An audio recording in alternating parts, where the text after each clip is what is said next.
আপনার কাছে আমরা যে বিষয়টি জানতে চাচ্ছি, আমাদের ভাই যে কথাটি বলেছেন, প্রথমত জানাজার নামাজে সূরা ফাতিহা পড়তে হয় কিনা বা পড়ব কিনা, পড়লে আমরা কি আউযু বিল্লাহ বিসমিল্লাহ সহ পড়ব কিনা? জি।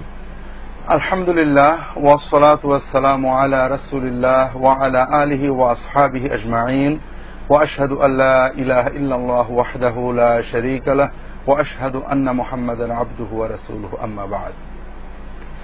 সালাতুল জানাজাতে রাসূলুল্লাহ সাল্লাল্লাহু আলাইহি ওয়াসাল্লাম সূরা ফাতিহা পড়েছেন কিনা এবং পড়তে হবে কিনা এ বিষয়ে সাহাবায়ে কেরামের ভিতরে একাধিক মত দেখা দেয়।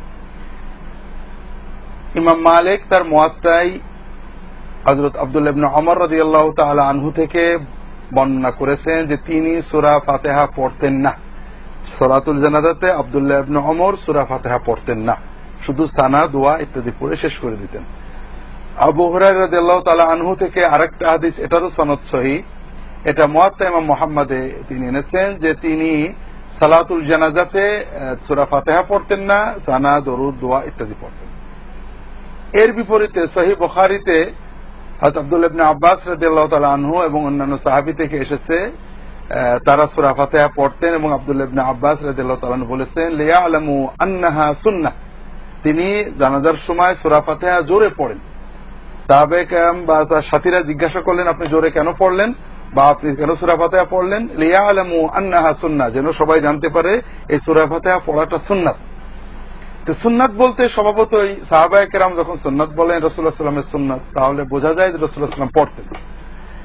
এখন এই যে সাহাবীগণের কর্মের বৈপরীত্য, স্বভাবতই ফুকাহারা ভিন্ন মত পোষণ করেছেন এবং করাটাই স্বাভাবিক। কোন কোন ফকিহ বলেছেন সূরা ফাতিহা অবশ্যই পড়তে হবে, তারা এই যায়েদ ইবনে আরকাম বা আব্দুল্লাহ ইবনে আব্বাস তাদের মতটাকে গ্রহণ করেছেন। আর কেউ কেউ বলেছেন সূরা ফাতিহা পড়া জরুরি নয়, তবে পড়া যেতে পারে। ইমাম আবু হানিফা রাহমাতুল্লাহ আলাইহির মত হলো যে সূরা ফাতিহা পড়া এটা উত্তম, তবে জরুরি নয়। আমরা যদি সানা পড়ি, দরুদ পড়ি, দোয়া করি, চার তাকবীর সহ সালাতুল জানাজা বৈধ হয়ে যাবে।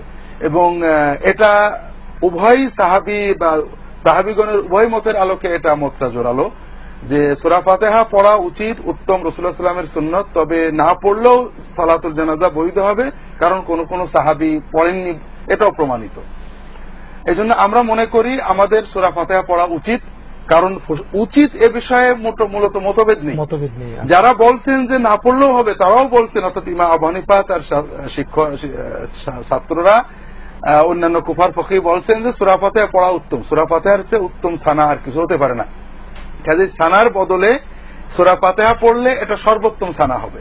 এজন্য আমাদের সকলের উচিত সূরা ফাতিহা পড়া, কারণ পড়াটা প্রমাণিত, সাহাবায়ে কেরাম সুন্নাত বলেছেন এবং মোটামুটি সকল ফকিহ এবং ইমাম চার মাযহাবের সহ একমত যেটা পড়া উচিত। পড়া ফরজ কিনা এটা নিয়ে মতভেদ রয়েছে।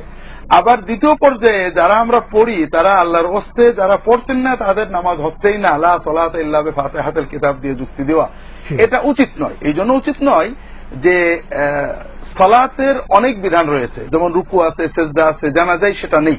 কারণ জানাজার জন্য ভিন্ন বিধান থাকার অবকাশ রয়েছে এবং সাহাবীদের যুগ থেকে মতভেদ রয়েছে। আমরা মতভেদকে সম্মান করি, সর্বোত্তমটাকে মানার চেষ্টা করি। ইনশাআল্লাহ তাআলা।